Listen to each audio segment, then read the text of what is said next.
guys, welcome to our channel accountingiseasyph.com. So I am going to discuss global strategies. This is part of the strategic management. So I am Coach Becca.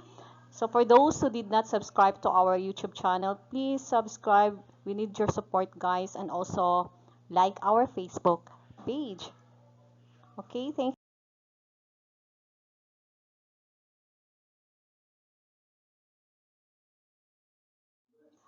In today's globalization, it is easier for business to expand beyond the borders of their own country. And of course, technology make it simple to connect with clients, to customers, co-workers around the globe.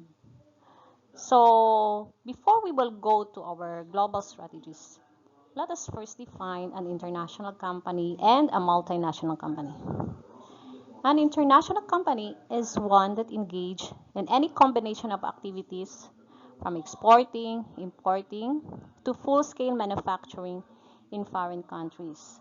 However, they don't have headquarters in other countries, so meaning their headquarters and their business functions remain in the country of origin, and there are no branches of the company overseas in any nations of the business they trade. So, say for example, Apple.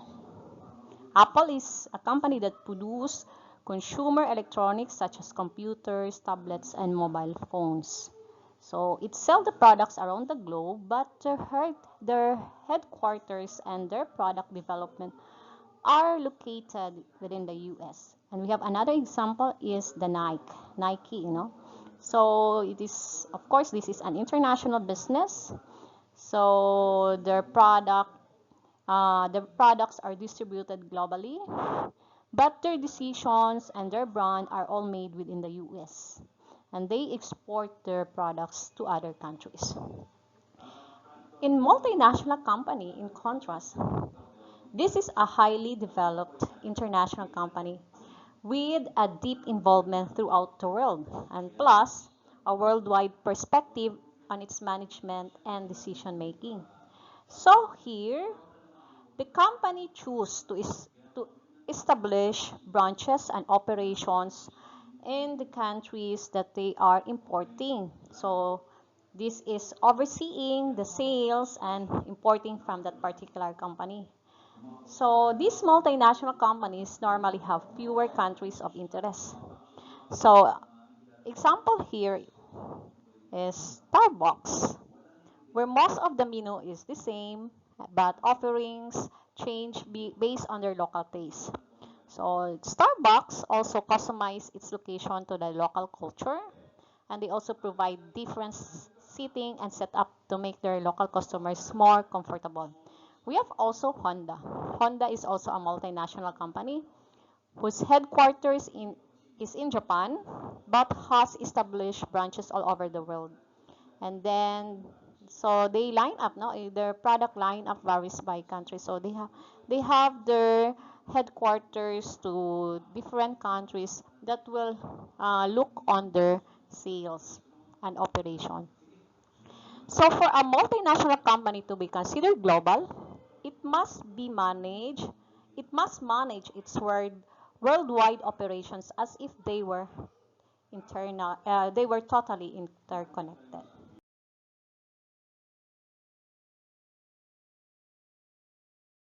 Let us also differentiate the global and the transnational company.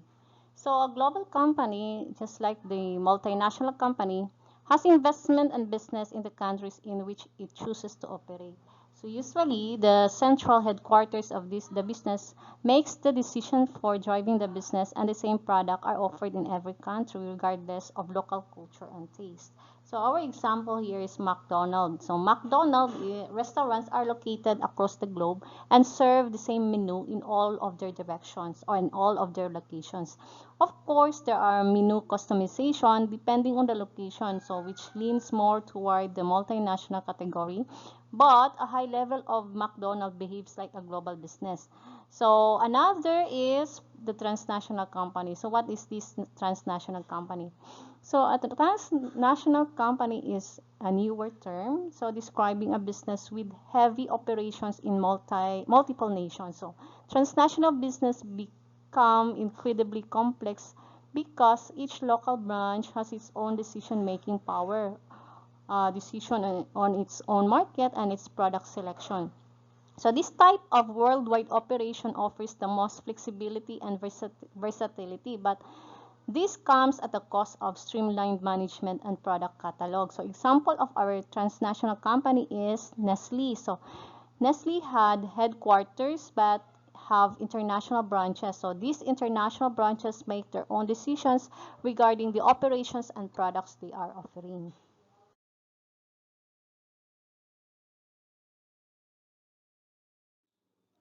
Okay, now let's look on global strategy.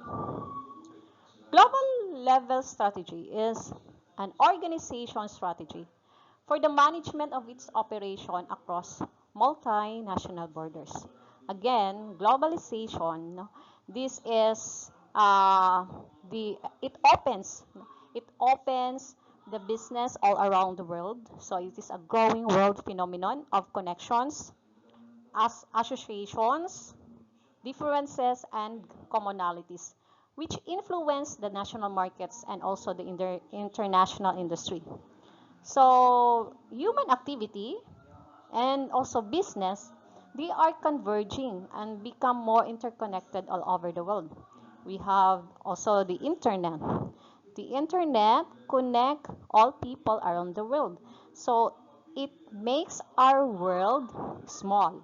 See, even our world is very big, but because of this technology, we can communicate easily to those people which is very, very far from us.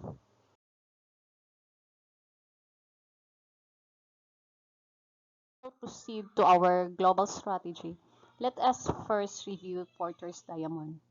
Michael Porter investigated 20 industrial sectors in 12 countries and found that many internationally leading industries were clustered in geographical regions. His research pointed to the importance of both developing and nurturing a geographical concentration of suppliers and specialized resources and balancing between an industry's home-based activities and those dispersed abroad. Thus, an organization's competitive advantage in part depends upon local advantages that cluster as a regionally localized industry. So in Porter's diamond, this illustrates the drivers of a nation's competitive strength. So we have here five elements. So we have strategy, structure, and rivalry, the demand conditions, the related and supporting industries, the factors, conditions, and the government. These elements of Porter's diamond, these are the drivers on how the nation will achieve its competitive advantage.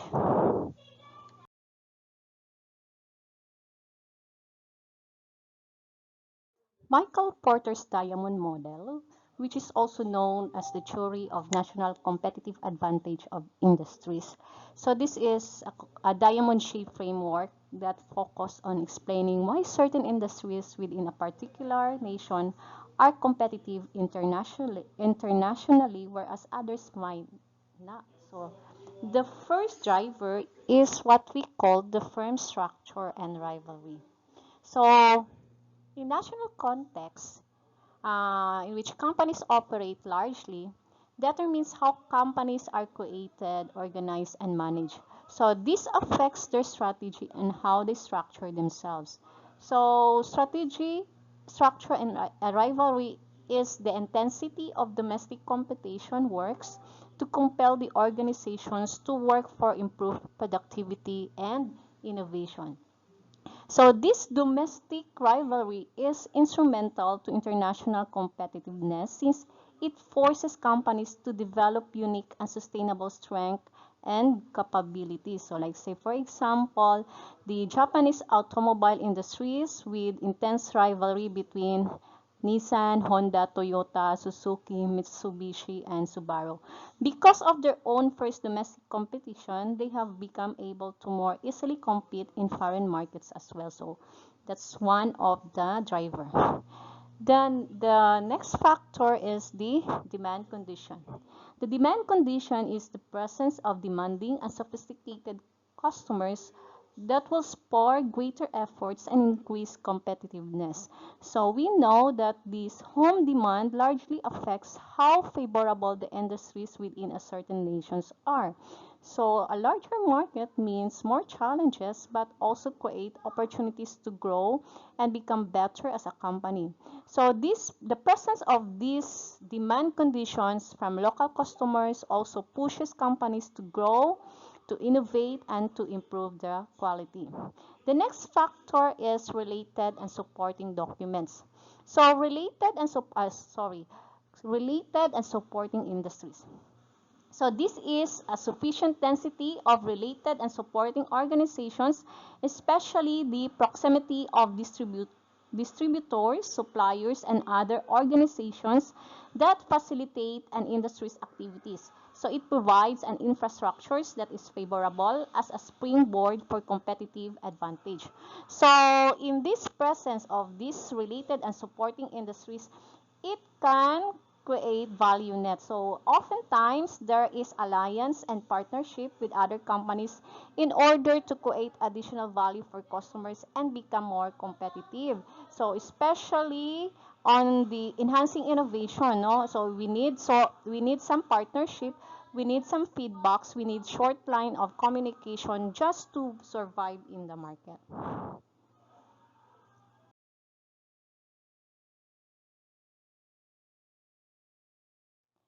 Next is factor condition. So factor condition encourages the development of specialized resources, including skilled labor and capital, which are customized to suit local industry needs. So this in a certain country, no, there are natural capital and human resources available. So some countries are, for example, very rich in natural resources such as oil in Saudi Arabia. So this explains why Saudi Arabia is one of the largest exporters of oil worldwide. And then another resources is the human resources. We mean this is created factor conditions such as the skilled labor force, the good infrastructure, scientific knowledge base. So here, competitive advantage results from the presence of this world-class institution that first create these specialized factors and will continually work to upgrade them. So nations succeed in these industries when they have particular good factor creation or factor conditions. The next driver is the role of government. Okay. Local rivalry is stimulated by policy that limits collusions and promotes free competition. So the role of the government in Porter's diamond model described as both catalyst and challenger. Yeah. Porter doesn't believe in a free market where the government leaves everything in the economy up to the invisible hand. So here, government should encourage and push companies to raise their aspiration and move to even higher levels of competitiveness. So here, the government will impose laws, like say for example, antitrust laws encouraging change. So it will create or it will assist the development of the other factors that would benefit, of course, the industries in certain country, either in the local or either in the international.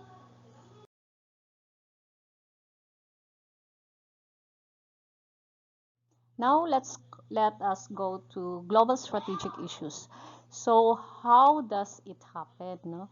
Why are there are issues? So we know that in every nation and every country there are unique culture, there are different tastes, they have different preferences. So here the manager, the issues here is how the managers decide which foreign markets to enter, and then of course the time when to enter and on what scale. And another issue is what kind of vehicles or method a company should use to expand globally and enter a foreign country.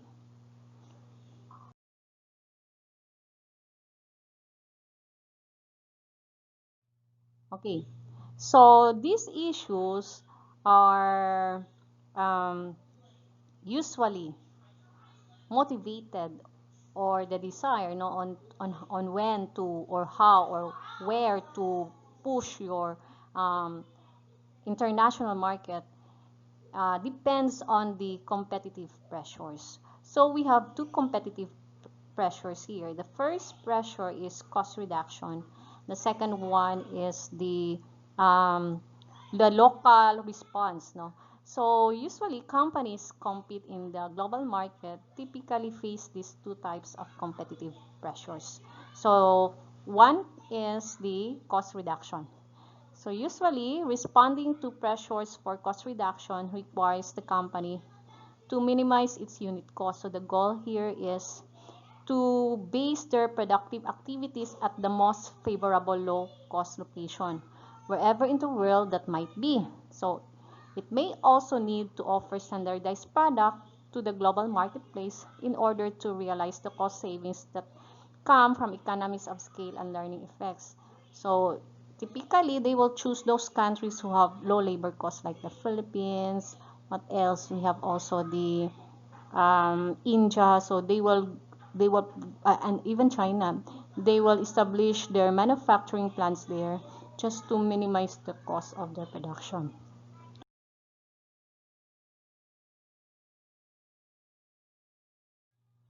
The second pressure is the response of the locals. So, responding to pressures to be locally responsive requires that a company differentiate its product offering and marketing strategy from country to country in an effort to accommodate the diverse demands arising from, of course, we have different national consumer tastes. Now we have different tastes and preferences.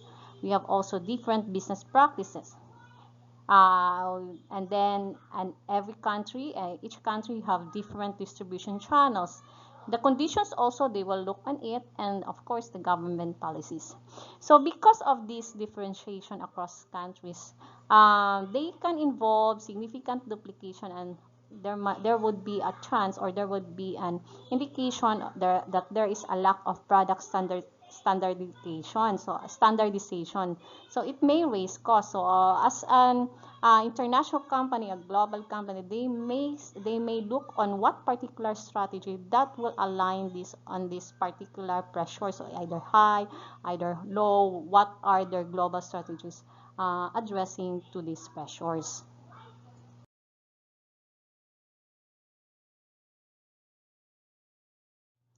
There are four types of strategy for global organizations. So it depends upon the strength of pressures to keep the cost of economic integration low and the strength of the need to be responsive to local and national conditions. So there are four. So we have multi-domestic or we call localization. We have also the global strategy or global standardization.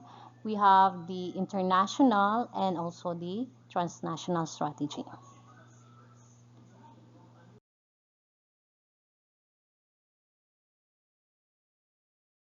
As you can see in our diagram, if the pressures for cost reduction is high, while the pressures for local responsiveness is low, you will use global standardization strategy.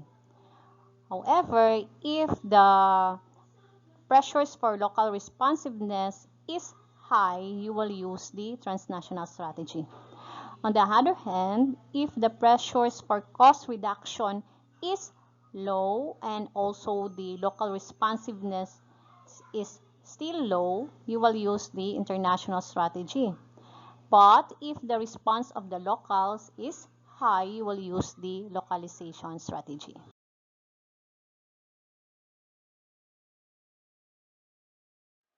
Okay, another major concern for managers deciding on what particular business strategy for global business is the trade-off between the economic integration or the global integration and the local responsiveness.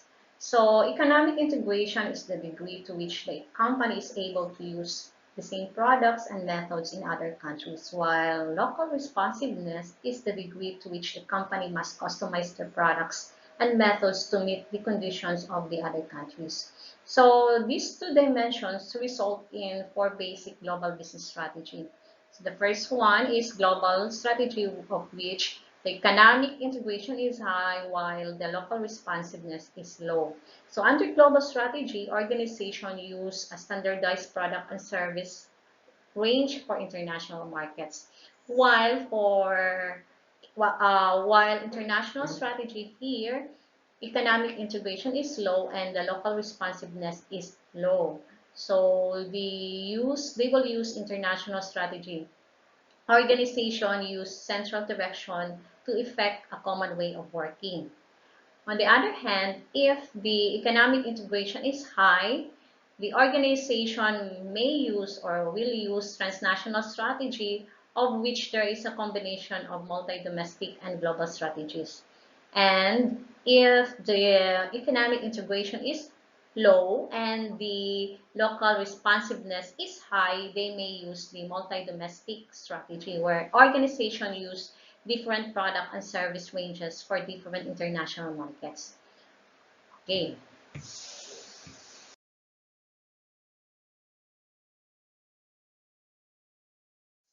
So under the multi-domestic strategy here, the economic integration is low while the responsiveness is high. It is also called the localization strategy. So it involves using different products and services to suit different markets in different countries because the local markets, they don't like to adapt if they don't like to adopt the product or services, so they will make sure that it will suit to that particular local country. So this approach is based on knowledge that markets in different countries or regional parts of the world are distinctly different from each other. So again, the solution is to develop a strategy that recognizes the local conditions. So they will study what are the preferences of that local condition, what are their culture, what are their their government's policies. So they will study on it and then they will use this one. So by customizing the product offering to the local demands, the company increases the value of that product in the local market.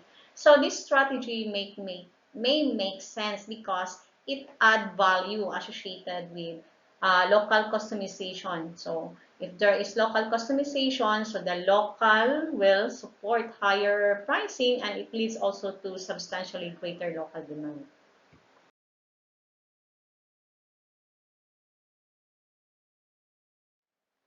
Global strategy. Global strategy, or we call it standardization strategy. So here, the condition is the economic integration is high while the local responsiveness is low. So it focuses more on increasing profitability by reaping the cost reductions that come from economies of scale and location economies. That is, they pursue a local strategy on a global scale. So they focus more on standardizing their products. So this strategy makes most sense when there are strong pressures for cost reductions and demand for local responsiveness is minimal.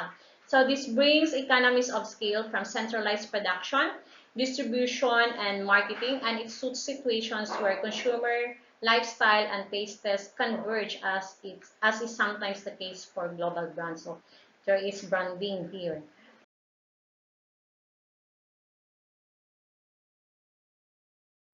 Branding is part of the global strategy. So brand is, you can use brand where minor or no modification of products and services are made. So it is used by iconic products such as Apple. So a brand is a name or label that incorporates a visual design and image and differentiate an organization's products and services from rivals. So these brands are important to global strategy as they signify a standardized offers and also consistent promise of benefits regardless of where purchases are made. So these global brands reach across the world even though many of them were originally domestic in conception.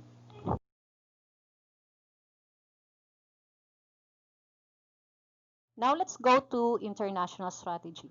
So recall that if the pressures of cost reduction is low and the response of the local is also low, you will use international strategy or we call also export strategy.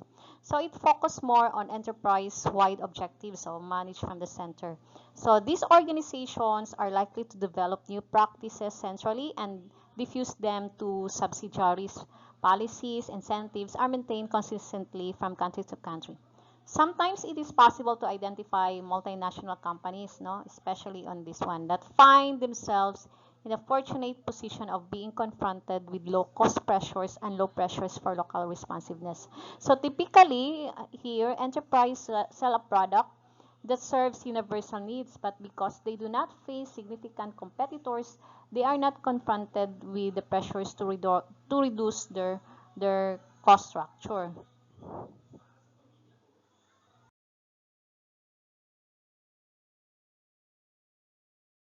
Recall that when the pressures of cost reduction is high and the local responsiveness is high, usually the company will use the transnational strategy. So this is a strategy that is simultaneously achieved by lowering its costs and differentiating the product which they offer across geographical markets. So they foster a flow of resources such as process knowledge between different subsidiaries in the company's global networks of operation. So it seems as an attractive as it seems as attractive, but it's not easy to pursue because it places conflict demands on the company. Differentiating the product to respond to local demands in different geographic markets raises costs which runs counter to the goal of reducing costs. So let's say, for example, Ford company. So um, during the 1980s and 1990s, General Motors and Ford sought to develop a world car. So they aimed to gain economies of scale by selling the same car everywhere rather than developing vehicles separately for each region. So in the end, they found out that the roads are different across the world and the demand is different from cars. So they abandoned this idea in favor of platforms or architectures that is designed to produce a common group of basic models, as pointed out by the local assembly. So usually, car companies centralize their research and development while dispersing their manufacturing to relatively low-cost assembly units and suppliers.